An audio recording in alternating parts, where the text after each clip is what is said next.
আজকে সকালে নাইরা খুব বদমাইশি করছিল, তারপর আমি ওকে একটু কোলে নিয়ে বাইরের দিকে গেলাম। তারপর ওর মা ওকে রেডি করালো, কারণ ওকে নিয়ে যাওয়ার ছিল আমাদের সাব সেন্টার পৌঁছাবার পর প্রথমে ওর মাপা হলো ওজন এবং হাইট।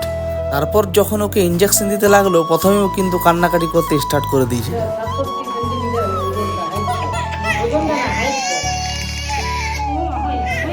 এত জোরে জোরে কান্নাকাটি করছিল যে আমাদের দেখে খুবই খারাপ লাগছিল, কিন্তু করার তো কিছু নেই, সব বাচ্চাদেরকে এটা নিতে হয়।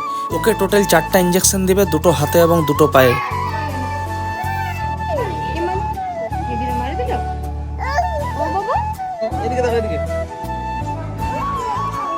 এই কষ্টের সাথে ওকে ইঞ্জেকশন দেওয়ার পর আমরাও বাড়ি ফিরে গেলাম।